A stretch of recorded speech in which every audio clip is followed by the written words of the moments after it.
It's my Diaversary!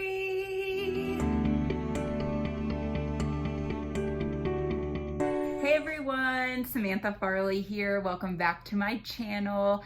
Today is my second Diaversary. Yes, today, Saturday. It is my second Diaversary. How I have been living with diabetes for 2 years now is absolutely insane and absolutely crazy. These past 2 years have flown by. Don't get me wrong, it has been quite the life change, and I want to get into my diagnosis story on this video, talking about all the symptoms I experienced, what it was like being diagnosed with type 1 diabetes 2 years ago on February 18th, 2021. So let's get into it.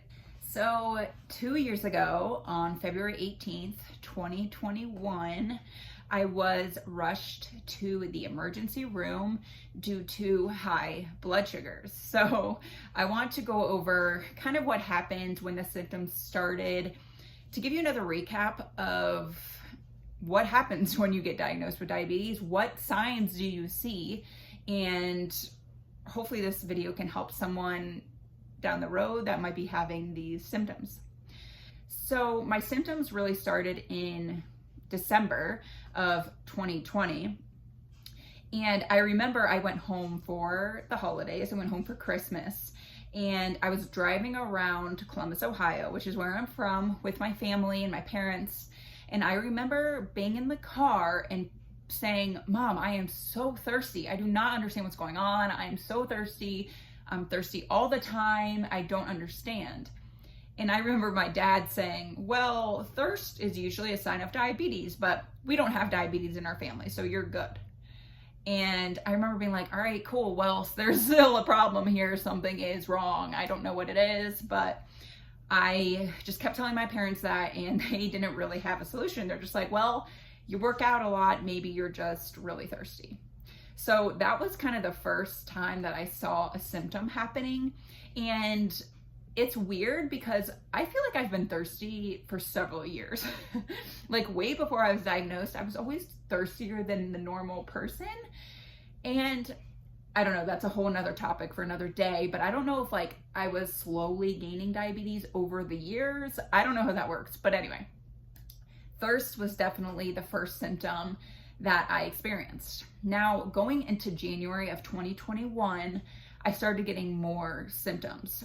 Thirst honestly just kept increasing. I feel like I was getting thirstier and thirstier by the day. And that was tough. If you've ever been super thirsty, which if you're all diabetics here watching, you know what that's like. It's terrible. You're like, I need water, and water doesn't fix the solution. So you're just like literally so thirsty the entire day. Anyway, I remember though, my fiance and I went to Key West and we went to Miami. And when we were in Key West, we had a huge like deep dish pizza for dinner. And then we went to bed. That night, I woke up with the worst chest pain. Like, I remember I woke up like I couldn't breathe. It was so bad. And I remember thinking like, I need to go to the hospital. But then the pain went away and I went back to sleep and everything was fine. So that was weird, but I'm assuming it's because my blood sugar was really high, probably from the pizza, and it was hitting me several hours later. Now it's all kind of making sense. At the time, I didn't know why I was having extreme chest pain in the middle of the night, but it did go away and I was fine. It all turned out to be okay. But that was another symptom that I did have that I didn't know what it was at the time. Also, around this time, I started craving sugar more than normal. So I am definitely not a sweet person in the morning. Like if I'm gonna eat breakfast, it's typically like eggs, bacon. It's not French toast, okay? And when we were in Key West, I remember I was like, I want a smoothie. I want a donut. Ooh, I want that pastry. And even my fiance was like, what is going on? Why are you craving all of these sweets? I honestly thought it was just because we were in Key West in the middle of the winter and I was just craving the warm weather, you know, like the yummy stuff. I don't know what it was, but I was craving a ton of sweets and I was eating constantly, which was weird, right? Like, why am I drinking a smoothie, then eating a donut and also eating a pastry? That's way too much for breakfast. But once again, I thought it was just because I was on vacation and I was really enjoying the life. Clearly that was a symptom of diabetes that I wasn't aware of at the time. And then in February, my fiance and I went to Puerto Rico. We were heavily traveling that winter into warm places and we went to Puerto Rico. And this is when I would say my symptoms really started getting bad. So my thirst was on an uncontrollable level. I was so thirsty the entire time in Puerto Rico. I was really tired and exhausted. I didn't, want to get out of bed in the morning, which is weird for me because I am a 5 a.m. wake up call type of gal, and I just didn't want to when we were in Puerto Rico. I was getting extreme leg cramps, like Charlie horses in my legs every single night.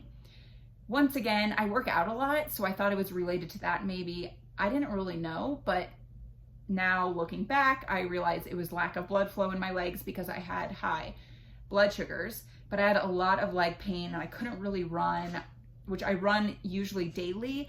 I couldn't run for like a couple weeks. It was pretty bad. The other symptom I had was I started losing my eyesight. So I was getting blurry vision. I wasn't really sure, once again, what that was about, but both of my parents started losing their eyesight in their 30s when they, just like they needed reading glasses and they couldn't see as well at night. So I thought maybe this is just happening at age 29. I'm getting it a little bit early. I'm losing my eyesight. That sucks. Oh, it is what it is. Little did I know I had diabetes, but once again, I thought it was just eyesight loss. Like, it happens at age 30, like whatever. And then I would say the final symptom I had was weight loss. I lost about 15 pounds in 2 weeks. This should have been more of a shock to me, but I was honestly pumped that I was losing weight by still eating a bunch of sweets. And that is, I would say, a typical person thing. I don't know. If you're listening, if you were just to lose weight after eating sugar, it's like secretly the best thing ever. You're like, what is happening? This is great. You don't think there's something wrong with you. And so I was loving the fact that I was losing weight and still eating whatever I wanted. Like, that was literally the best case scenario, I thought. And I remember even my friends and some people being like, Samantha, you're looking really skinny. And I was like, who cares? I'm losing weight. Woo! Like, I thought it was so great. And once again, I didn't know that I was dying. I literally was dying. And I know that sounds extreme, but I was. All of my body parts were breaking down. My eyes, I couldn't see. I was extremely thirsty. I was losing weight. My legs were cramping. My body was literally dying. And it's sad to say that, but it's true. And so those were all of the symptoms I was experiencing. However, the one thing that really made me go to the doctor, so I went to my primary care doctor for an appointment, mostly because of my leg pain. Like I mentioned, I am a huge runner and my leg pain hurt so bad that I couldn't run. It was so bad. And that really upset me. And so I went to my primary care doctor and said, hey, I got all these things going on. Most importantly, my legs hurt, but I had, I'm losing my eyesight. I lost a bunch of weight. I'm so freaking thirsty. I'm kind of tired. The first thing they did at the primary care doctor was an EKG. They thought something was wrong with my heart. That came back negative, thank God. They also thought I was pregnant. That was also negative. I'm a little upset by the way my primary care doctor handled that situation, but they did run some blood tests for me because my primary care doctor at the time did not know what was going on. She literally had no clue, based on my symptoms, what the issue was. And she said, hey, let's just run a bunch of blood tests and see what comes back.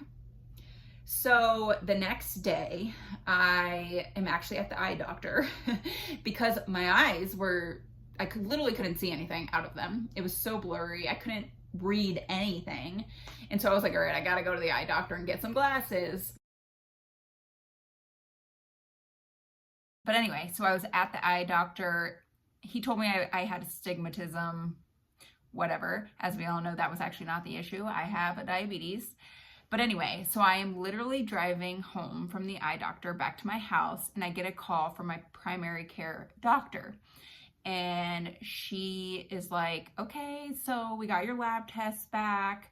Your blood sugar levels are pretty high. They're, in the mid 400s. And she just kept talking. And I'm like, what is she talking about? Because I knew absolutely nothing about diabetes or blood sugar in general. And she just keeps talking about how my blood sugar is high. And she talked to an endocrinologist, and they both recommend I go to the ER immediately. And I was sitting there in the car like, what? I have to go to the ER? Like, what is wrong with me? What is diabetes? What is blood sugar? What does any of this mean? And she keeps talking about how going forward, I'm going to have to give myself insulin shots every single day, multiple times a day. And I literally knew nothing about this. And so I remember I asked her that, I said, do I have to come into the doctor's office every single day to get these shots?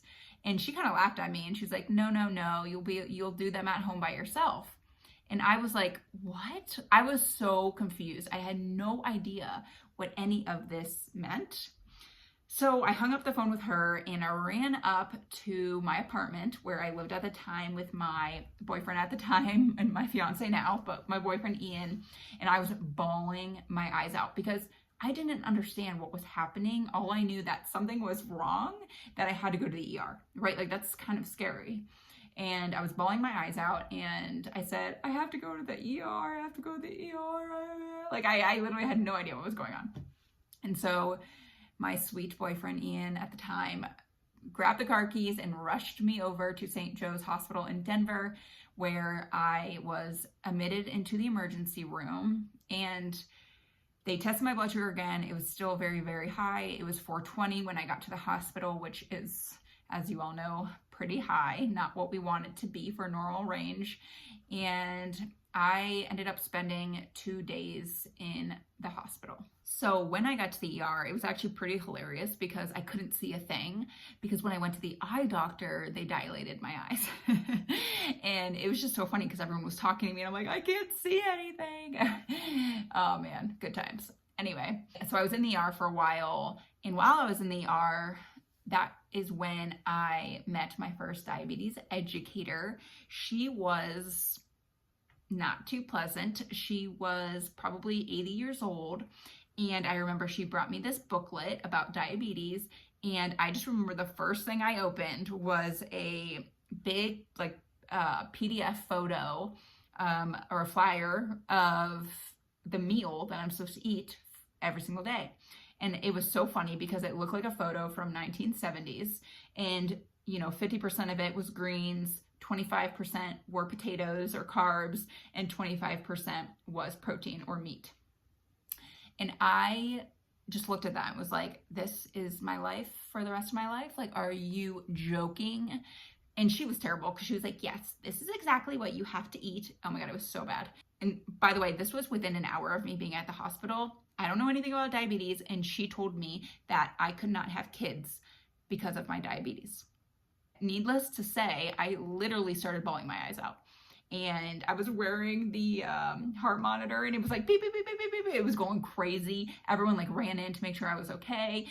I was just crying and really upset at this diabetes educator because she was telling me false information. And so let me just say, the first few hours at the hospital were not ideal.